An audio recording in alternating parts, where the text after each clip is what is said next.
Hi, I'm Lita Lipa. And I'm Jim Gordon. And welcome to the very final edition of 2025 of Our City Tonight. Coming up in this special episode, Lita, it's all about our kindness ambassador, David McCann. He's been on our show a lot over the last 4 years, bringing great, heartwarming stories, a lot of charities, that kind of thing. But this episode is all about him. We'll have updates, him, and a lot more. Yes, and right after this.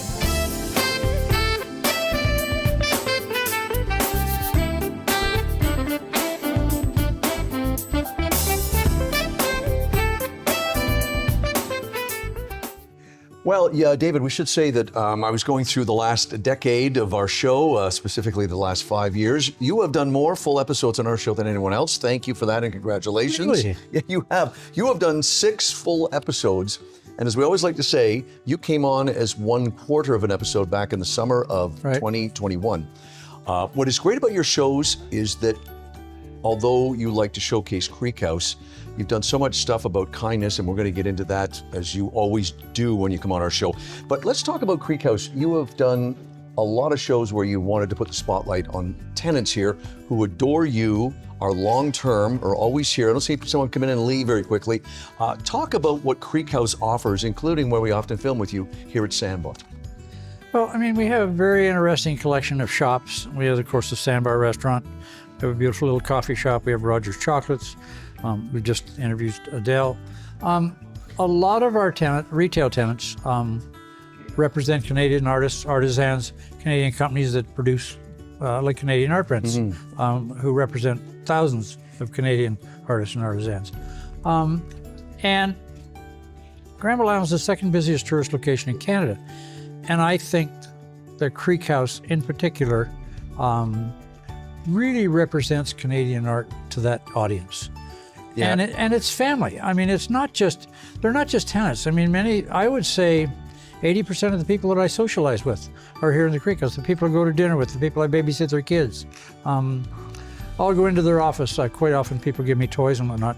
I know every tenant that has kids, and that stuff gets spread around.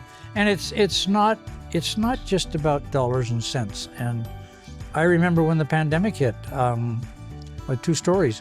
One of them was several of our tenants, we offered rent relief. And a couple of our tenants said, we're doing okay. Please spend the money supporting those. And then I got really sick. My sister passed away last week. And 5 of my tenants knocked on the door and said, if you need time off, we'll do your job for you. Nice. That's almost unheard of, that tenants would. And to me, it's a very special place.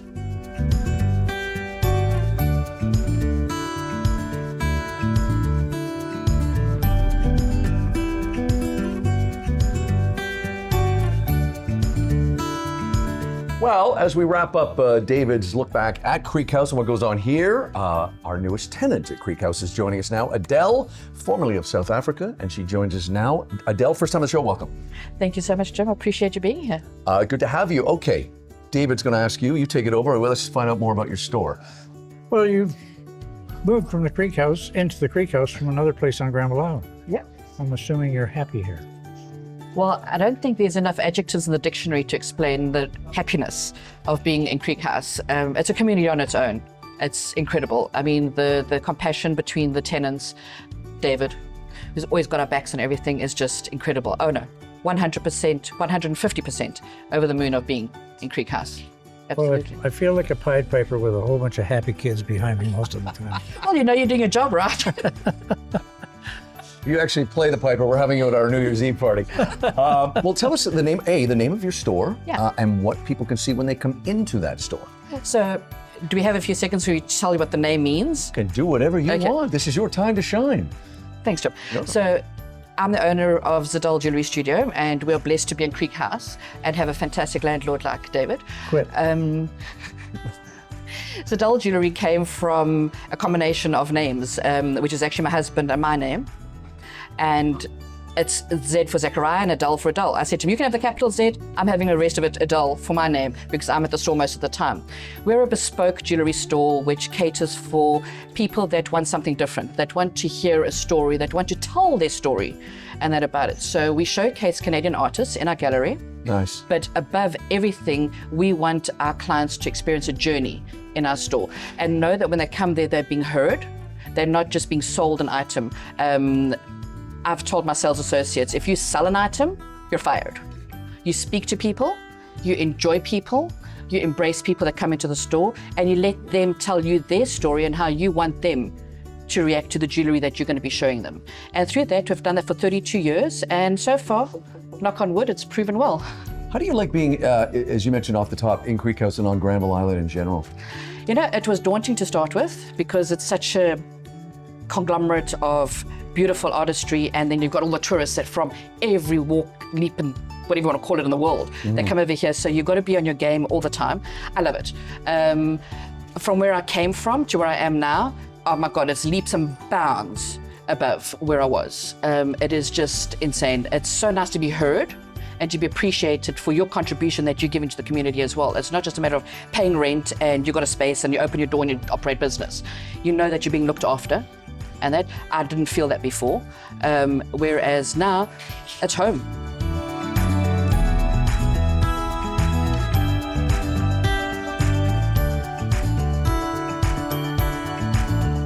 Well, we're taking a little break from David McCann and his show and kindness and all these other wonderful things, because where we often shoot when we're with David is at Sandbar Restaurant here in Creek House on Granville Island. I'm with the manager, Jenny, joining us for the first time. Jenny, I know you're nervous, but that's okay. You know this place, you're a manager here.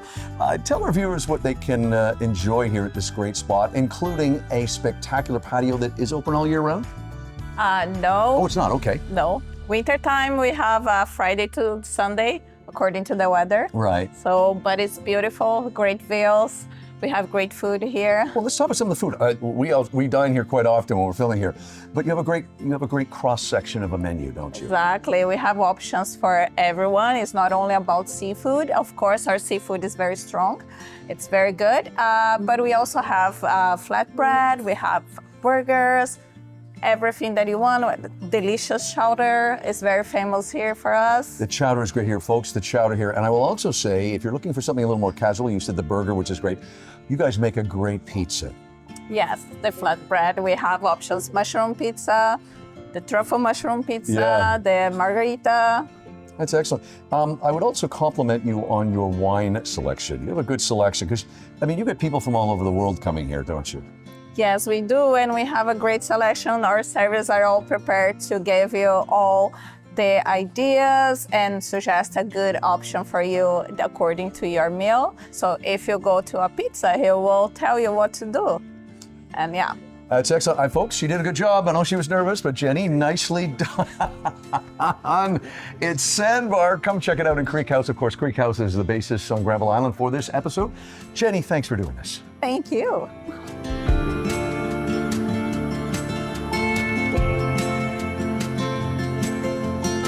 Well, we are here at Granville Island Market. I was able to steal this wonderful gentleman away from Jim for a change, but we get to talk about this booth that's behind us. And well, David, you introduced us to Granville Island Cares for Kids 4 years ago. We've been along on this journey a little bit with you. Tell us what's actually happening here. We're giving away free art prints to anybody that makes a donation to help feed hungry school kids.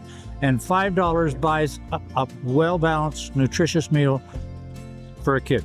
So $5. Right. Wow. Yes. Now you've had great success. I'm not to say that you shouldn't come down, our viewers, and contribute, but this has just been so exciting because you're having good days. The prints are gorgeous, as you're seeing, as we're going to show you here, and it's just phenomenal. Well, I had one of those heartwarming stories this weekend.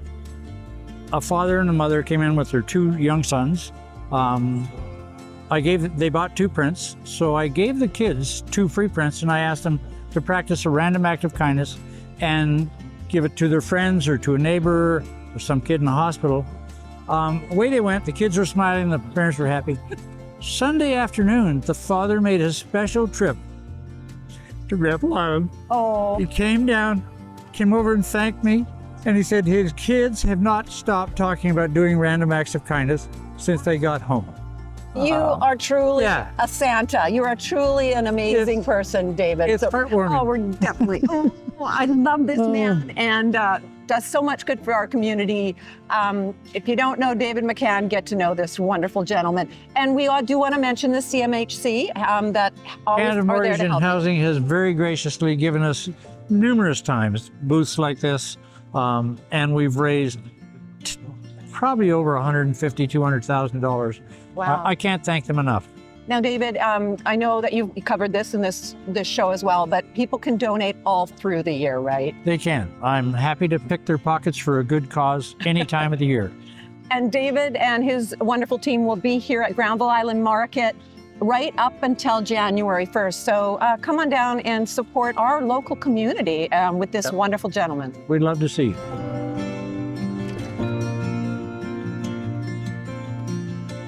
Well, the guest between David and I joined us last summer with a great story that a lot of our viewers didn't know about. He's back with us again. His name is Don Chapman. And Don, you were back at part of David's Act of Kindness full segment over the holiday season. It's great news. David, you're going to kick things off as to why Don is here. Well, Don has got citizenship for over 1.3 million Canadians who've been lost Canadians. And in addition, today is a very special day that Don is for women that Don's going to comment on. The floor is yours.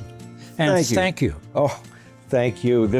Today is the effective date on Bill C-3. It's the first time in Canadian history that women have equal rights with men to confer citizenship to their children. And it became effective today, but 3.5 weeks ago it was passed in Parliament. So it was quite a ways. It was 17 years in the making. Explain, Don, when you were here in August and David was the person that brought you and your book, Lost Canadians, to us. Give our viewers a quick, brief summation of what you were here to talk about last summer. And as you said, it just led to this victorious day. There were 15 ways to be stripped of citizenship, and we had corrected most of them, but this one did not. It was first and second generation born abroad Canadians didn't have the same rights. Actually, somebody coming to Canada and being naturalized had more rights than a Canadian-born Canadian. Right. And women didn't have the same rights as men. And so this bill was specific to those issues, including what was called the age 28 rule. So this closed that gap. And so it's quite something. Every time you get a little bit more equal rights, it's something to celebrate. And David, this actually, when we met with Don for the first time last summer here at Sandbar, this actually affected you directly, did it not? Affected my mother, who was a war bride. My father was from Canada, my mother was from London, married during the war, and it affected my oldest sister. She was born in London. Neither one of them, I discovered when I first met Don, had Canadian citizenship. But sorry to interrupt you, but you did because you came I was born later in Ottawa. Here, yeah. My mother was pregnant with me on the troop ship coming to Canada, but she held off having me till she arrived in Ottawa. Don, just sum up then as to, again, what a victorious, I mean, this is great to have in this segment, this whole episode we're doing. Again, give our viewers just a final summation on what this means. This means that a lot of people are going to be able to claim citizenship that weren't able to before, and they were denied due to gender discrimination mainly. So this is a really good Christmas present for people to say, I can now be part of one of the greatest countries in the entire world. Of course, you have your book, Lost Canadians, which we're showing on the screen right now. Don, where can people find out more information on what you're doing and whether they should be part of this? My website is lostcanadian.com, and everybody should be part of helping their fellow Canadian, no matter who they are. Don Chapman, thank you, sir, for all Thank your you. work, and it's been a lot of Thank you. years. Thank you very much. Thank you. As we said at the beginning of the show, David McCann has done a lot of kindness segments with us on Our City Tonight, and we just wanted to give you a little look back at some of those great segments that we did. One of the great things that I've really discovered over the last 4 years we've been filming here off and on at Granville Island is the history and the legacy and what you're here today to MC and commemorate and pay tribute to is part of just people honoring the history of the men and the women that were here early, that saw things and built Granville Island to what it is today. You knew this man well as well. John was a treasured friend, and I knew him for almost 30 years. He came down here when Gary Anderson and Mitch Taylor and a number of other people were down here and took an incredible risk. He did everything from the entrance to Granville Island at Vancouver Fish Company to Bridges Restaurant. He did the marina behind us.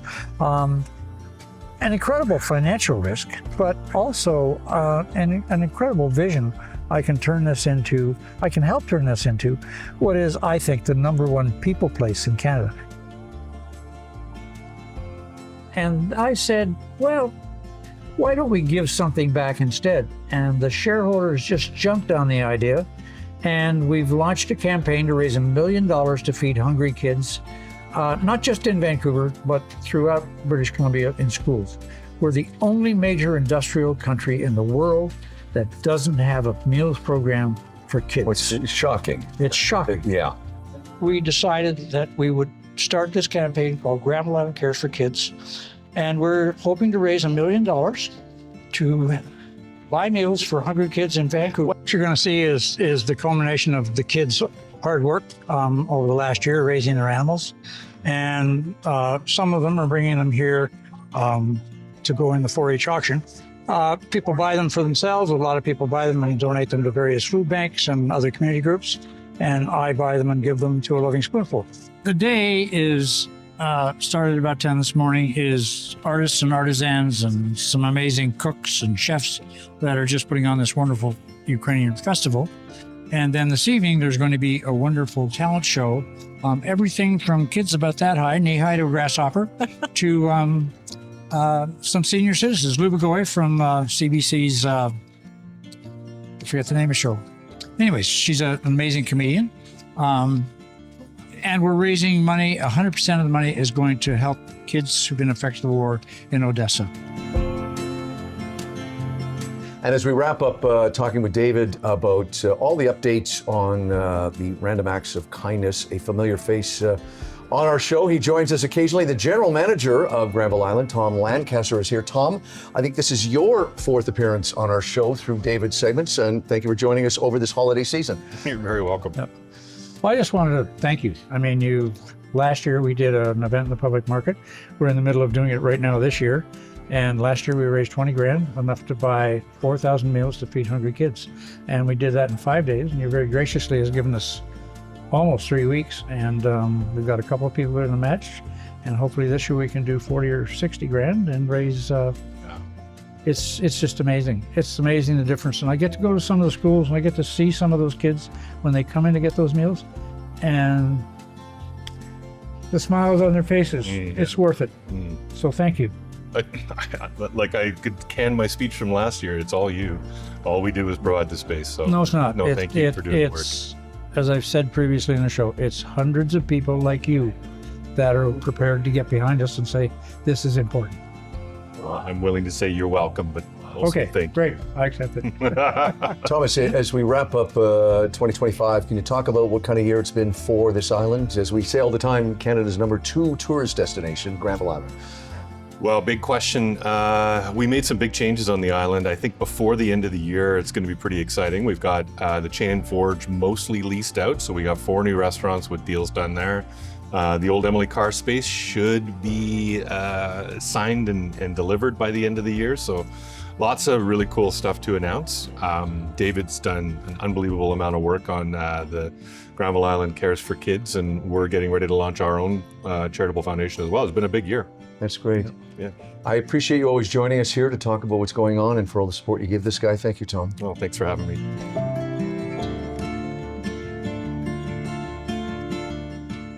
Our next stop, let's talk about what we're doing here. Well, in Canada, if you need a transplant, you can wait up to 5 or 6 years. We do an average of about 10 transplants a day. And I think Tracy Dungate, who's going to be our guest, has an update on a story she gave us a couple of years ago, and it probably is one of the most heartwarming stories that I've ever told. Your segments, as I mentioned, we always refer to you as our kindness ambassador. This is truly one of the greatest acts of kindness a human being can do, and we're going to meet Tracy right now.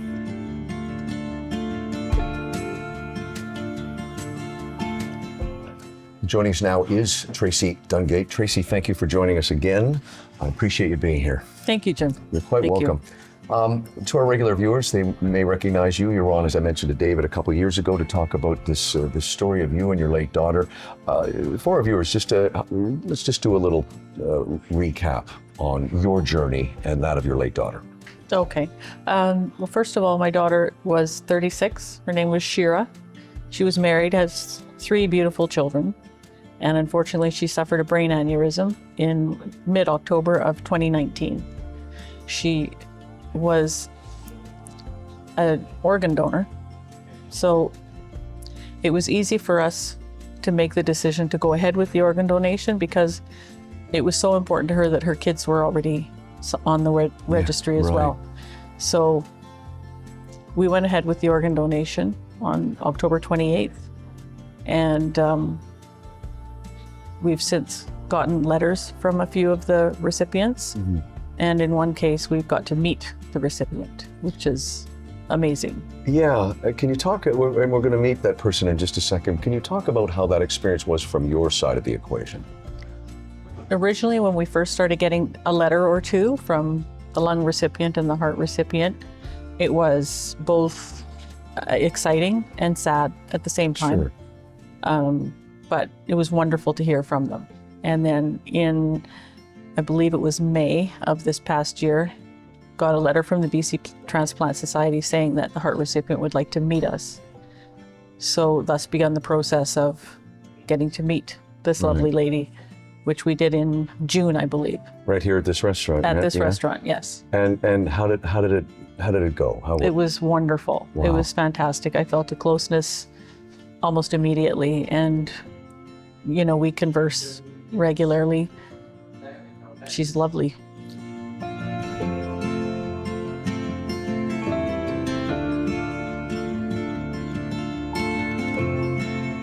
And joining us now is our final guest. Maggie Carson is joining us. Welcome to this conversation. Thank you for having me. You are quite welcome, and thanks to Tracy as well.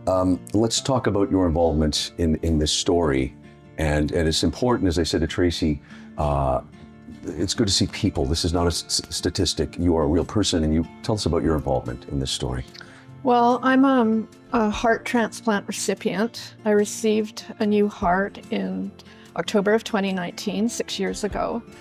And my relationship with Tracy is that Tracy is one of my donor family. The heart that I have is from Tracy's daughter, Shira.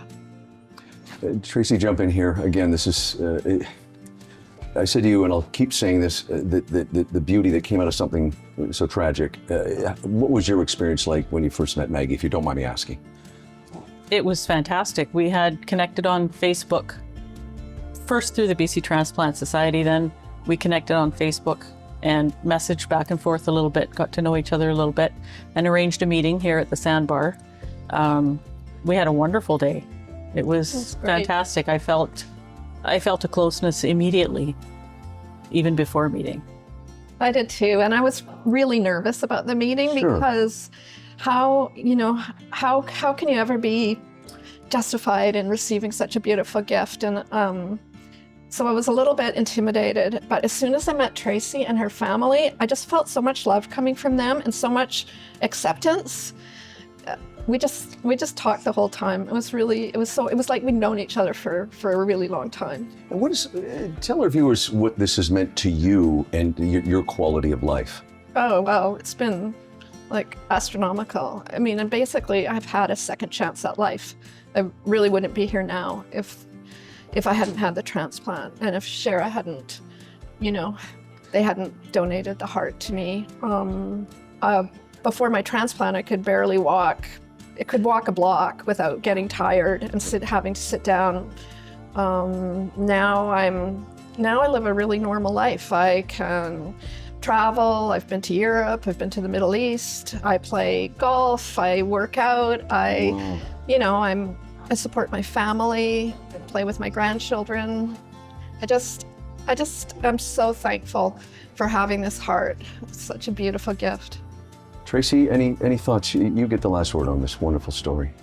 I'm just so grateful that Maggie reached out, because it makes me feel like Shira lives on a little bit.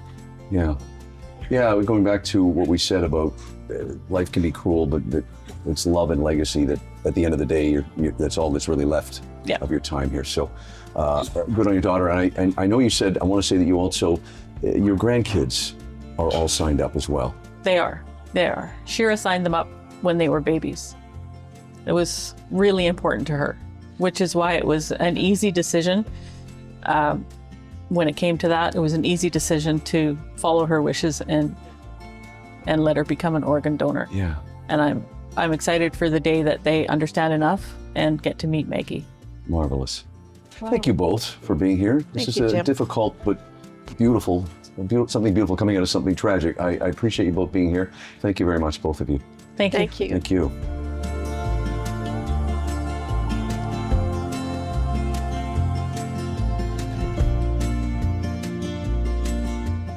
David, I know there's lots you're going to do with us in 2026 as we wrap up this year over the holiday season. You're going to give us a little teaser. I think the first thing we're going to do with you is coming our way February 12th. This is a great thing you're doing. Tell our viewers what they can see and what they can come witness on February 12th. I met a retired colonel from the U.S. Air Force, name is Conway Jones, and he has given me a bronze bust of Jimmy Carter, and we're going to install it in the courtyard of the Creek House, and it's to remind Canadians and Americans, and everyone really, really what good friends and good neighbors are about. And we're also working with the Filipino community and several other people who've lost treasured family members. And that's going to be all part of that celebration in February. And we're going to do a show about that. That's excellent. We'll be here filming on February 12th, just outside Sandbar in Creek House, where you'll, again, one of the other great things we did was the family memorial, the statue tribute. So that's all there. Every time I come to meet you, there's always lots of people out reading the plaque and everything like that. So look for that. That is our next random act of kindness, and it's coming your way February 12th, just outside of Sandbar here at Creek House. Closed captioning and other promotional considerations provided by Hamilton High Street Senior Residence, Richmond's newest senior living community.